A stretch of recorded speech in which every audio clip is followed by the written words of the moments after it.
Hollywood nous a déjà montré que les criminels peuvent être très stupides.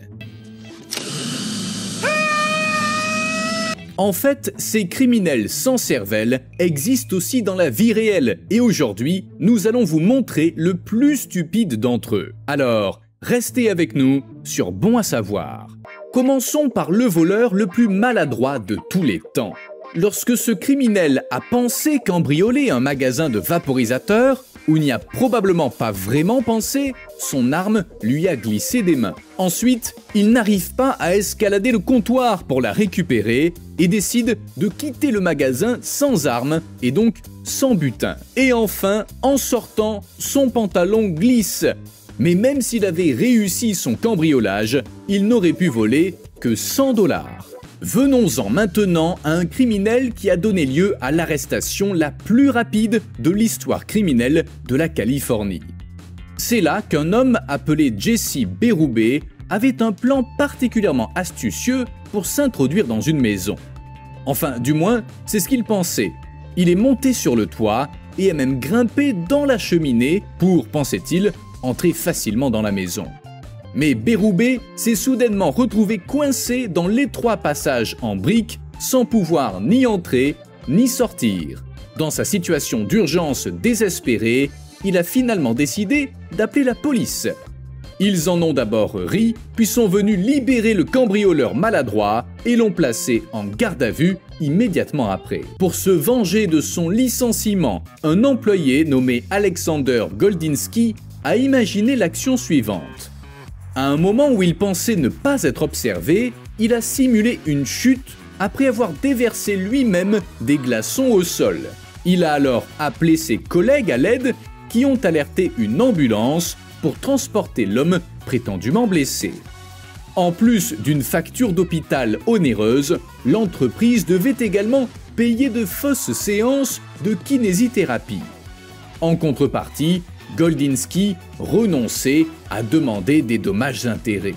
L'entreprise a alors réexaminé l'affaire et visionné les images des caméras de surveillance. Goldinski avait oublié ce détail dans sa tentative de fraude à l'assurance. Au lieu de payer, l'entreprise a dénoncé l'ex-employé frauduleux. Les conséquences de son crime sont une amende de 560 $, 2 ans de mise à l'épreuve et 14 heures de travaux d'intérêt général. Le voleur suivant dans le Queensland en Australie était un peu mieux préparé. Il disposait d'un masque, d'un camion volé et de l'équipement adéquat. En théorie, un moyen sûr de voler un distributeur de billets dans une station-service. Après avoir brisé la vitre, il a enroulé une chaîne en fer autour du distributeur. Mais il n'a pas réalisé que les chaînes de la voiture et du distributeur n'étaient pas reliées entre elles. Il est reparti à toute vitesse, sûr de sa victoire, mais sans son butin. Anna Sabata, dans le Nebraska, a quant à elle maîtrisé son tour avec succès. Cette jeune femme de 19 ans a braqué une banque toute seule et a même réussi à ramener l'argent chez elle sans laisser de traces visibles. C'est après qu'elle a agi de manière moins judicieuse. Dans l'euphorie du vol à main armée, l'adolescente a mis une vidéo en ligne, comme dans un clip de Bob Dylan, en brandissant des notes dans lesquelles elle avouait son crime. Pour preuve, elle a également présenté les 6 000 $ qu'elle avait volés et a avoué qu'elle avait volé la voiture qu'elle avait utilisée pour s'enfuir. Le jour même où la vidéo a été mise en ligne, la police a sonné à sa porte et l'a arrêtée. Anna a ensuite été condamnée à une peine de 20 ans de prison pour cet acte impitoyable, peine qu'elle purge encore actuellement. Passons à un criminel qui a également agi avec peu d'esprit. Lorsque Reuben Zarate a tenté de cambrioler un magasin d'articles ménagers un matin, il est d'abord rentré chez lui les mains vides. En effet, les employés du magasin ont dû faire partir le criminel car seul le directeur possédait la clé du coffre-fort contenant les recettes, mais il n'arriverait que dans l'après-midi. Zarate, qui ne voulait pas perdre son temps à attendre et ne voulait pas revenir pour rien, a donné son numéro de téléphone aux employés. Le criminel leur a simplement dit de l'appeler dès que le directeur arriverait avec la clé. Les employés n'arrivaient pas à croire qu'un criminel puisse être aussi stupide. mais ils l'ont appelé dans l'après-midi comme convenu. Lorsque Zarate s'est présenté, ce n'est pas le directeur mais la police qui attendait le criminel le plus stupide qu'elle ait jamais arrêté. Le cambriolage d'un criminel à Tucson dans l'Arizona s'est également déroulé de manière assez stupide. Il a coincé son pantalon dans la clôture et s'est retrouvé la tête en bas, ce qui l'a empêché de se libérer. Les policiers ont ainsi pu arrêter calmement le cambrioleur. Cependant, les agents ne savent toujours pas pourquoi le voleur se trouvait sur les lieux. Le bâtiment à l'intérieur était une simple école primaire sans rien de particulier.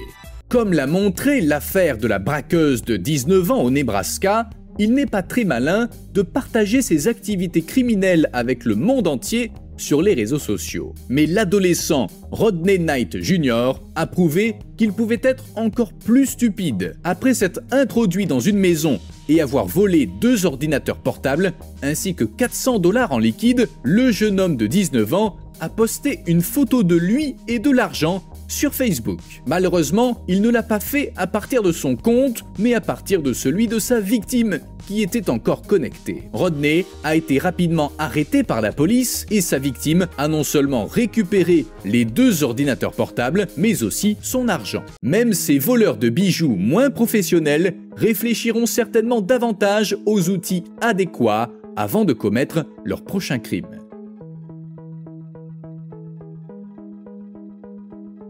Ensuite, nous avons 3 criminels qui ne voulaient pas purger leur peine de prison et qui ont donc planifié une évasion. Ils se sont filmés avant et pendant leur escapade avec les téléphones portables qu'ils avaient introduits clandestinement. Comme nous l'avons déjà vu, ce n'est généralement pas une bonne idée.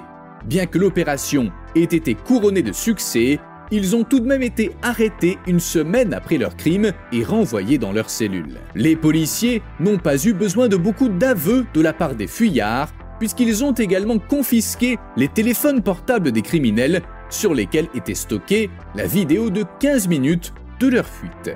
Nous en arrivons maintenant à ce qui est probablement les photos d'identité judiciaire les plus étonnantes au monde. Car lorsque Matthew McNally et Joey Miller ont décidé de faire une descente chez le prétendu amant de la petite amie de Matthew dans un état d'ébriété, ils n'avaient pas le bon masque. Les 2 adolescents ont donc eu l'idée absurde et plutôt douteuse de se peindre le visage pour se déguiser. Après avoir observé les 2 cambrioleurs pendant un certain temps, les voisins de la victime ont finalement alerté la police qui a arrêté les 2 hommes ivres sur le lieu du crime peu de temps après. Enfin, nous revenons sur une prison au Brésil où 4 détenus pensaient également pouvoir s'évader.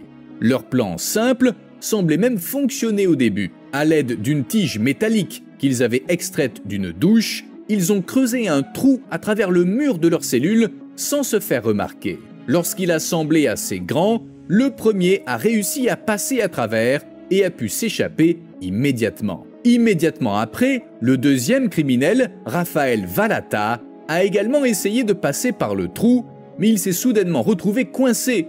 Et comme le cambrioleur dans la cheminée, il ne pouvait ni avancer, ni reculer. Lorsque les 2 autres détenus qui tentaient également de passer par le trou n'ont pas pu aider leurs complices, ils ont finalement appelé à l'aide. Lorsque les agents de sécurité sont arrivés sur les lieux, ils en ont profité pour prendre des photos de l'homme dans le mur. Ce n'est qu'avec l'aide des pompiers qui ont dû ouvrir le mur que le condamné a pu être libéré. Il s'agissait d'ailleurs de la 2e tentative d'évasion infructueuse de Valata. Si vous avez aimé cette vidéo, n'oubliez pas de regarder également notre vidéo 8 criminels qui ont survécu à la peine de mort. Au revoir et à la prochaine sur Bon à savoir.